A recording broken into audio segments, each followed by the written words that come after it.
In a quiet courtroom, one defendant is standing trial for multiple life-changing charges, from drug offenses to murder allegations. But what shocks everyone isn't just the charges, it's how calmly he says guilty to each one.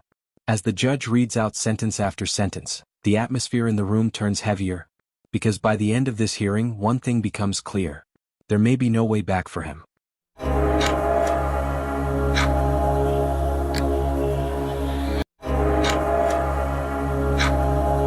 So are you Howard Celestine?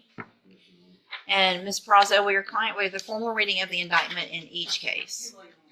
Mr. Celestine, in cause number 24 DCCR 0919, you're charged with a third-degree felony offense of manufacturing or delivering a controlled substance from January 10th of 2024. That indictment alleges that you were previously convicted of aggravated sexual assault of a child, a first-degree felony, April 13th of 2009. And how do you plead to that charge? Are you pleading guilty freely and voluntarily, and because you did what they charged you with? And is that prior offense true, that prior conviction? The one that I read out, the aggravated sexual assault of a child, is that true, that that is a prior conviction of yours? Okay. In cause number 24, DCCR 1549, it says count one only, but then it says a 20-year term, so it has to be count one and two. Right, that was 19. If it's 20, correct. count one and two. Yes. Okay. Oh, There's only one prior. right. So that's what makes that third degree turn into a The second. second degree. Oh, okay. So pleading on count one would only be to the underlying offense. Right. Okay, so in 24 DCCR 1549, you're charged with a second degree felony offense of aggravated assault with a deadly weapon from June 24th of 2024. The indictment alleges that same prior conviction from April 13th of 2009. And how do you plead to that charge? Again, are you pleading guilty freely and voluntarily? And again, is that prior conviction true? And did you enter your plea of guilty in this case freely and voluntarily? And because you actually did what they've charged you with.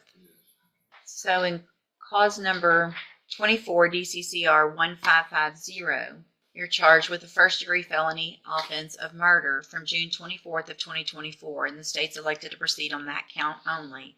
And how do you plead to that charge? Again, are you pleading guilty freely and voluntarily? And because you did what they charged you with.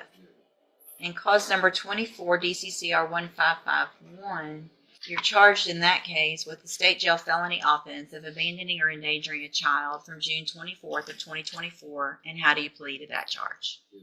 Again, are you pleading guilty freely and voluntarily? And because you did what they've charged you with.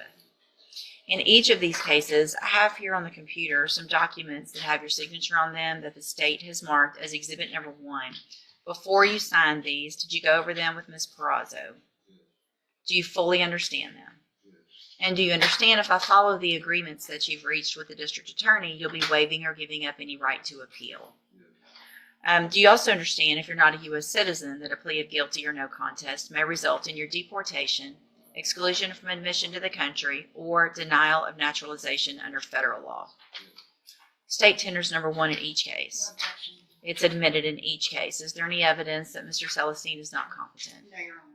All right, sir, in each of your cases, I'm going to find that you entered your pleas of guilty and true in the cases that you did freely and voluntarily. Find that you're mentally competent and you understand the nature and the consequences of your pleas in each case.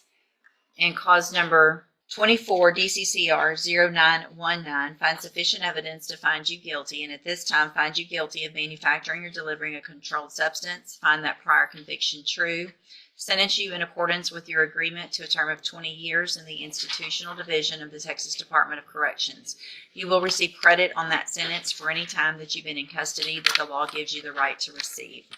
In cause number 24 DCCR 1549, also find that you entered your plea of guilty freely and voluntarily. Find sufficient evidence to find you guilty, and at this time find you guilty of aggravated assault with a deadly weapon. Find that prior conviction true. Sentence you in accordance with your agreement to a term of 50 years in the institutional division of the Texas Department of Corrections. You will also receive credit on that sentence for any time that you've been in custody that the law gives you the right to receive. And cause number 24, DCCR 1550, find sufficient evidence to find you guilty, and at this time, or find that you entered your plea freely and voluntarily, find sufficient evidence to find you guilty, and at this time find you guilty of the offense of murder, sentence you in accordance with your agreement to a term of 50 years in the institutional division of the Texas Department of Corrections. You will receive credit on that sentence for any time that you've been in custody that the law gives you the right to receive. And then finally, in cause number 24, DCCR 1551, find sufficient evidence to find you guilty, and at this time find you guilty of the state jail felony offense of abandoning or endangering a child, sentence you in accordance with your agreement to a term of 2 years in the state jail prison. You will receive credit on that sentence for any time that you've been in custody that the law gives you the right to receive. These cases will all run concurrently, which means together at the same time. I am making an affirmative finding of a deadly weapon in cause number 24, DCCR 1549. I'm handing you in all of your cases the trial court certifications that shows that these were agreements that I followed, and so you waived your right to appeal. I have also handed you a written admonishment regarding your ineligibility to possess a firearm or ammunition. Because of the judgments entered against you, you're ineligible under Texas law to possess a firearm or ammunition. Possession of a firearm or ammunition could lead to charges against you. Firearm is a legal term. You should read the written admonishment I provide you to see what devices qualify as a firearm. If you have questions about the laws that make you ineligible to possess a firearm or ammunition, or about how long that lasts, you can talk to Ms. Perazzo. All right. Good luck to you, sir. You can go back with the bailiff. So, are you Rakeem Allen? So, Mr. Allen was here not that long ago, and we figured out when we were in court that day that there had been 15, I think it was, positive drug results, patch results that we had not received. We received them that day. I raised his bond on that day, went into custody, has made that bond, has a drug patch on, and the first drug patch received tested positive. That was the one that I had. That was the one that I had from. So you still had the one in court when they didn't take, you didn't take it off in jail. How long were you in jail? Like when I got out the next morning, it told me to go strange. Did you? Yes, ma'am. So when are you supposed to switch this one? I just did a switch Monday. Oh, you already did the switch Monday. So we should have a result within what, a few days, Anna? Do you know how long that takes? Okay, well that at least somewhat explains that if that's correct.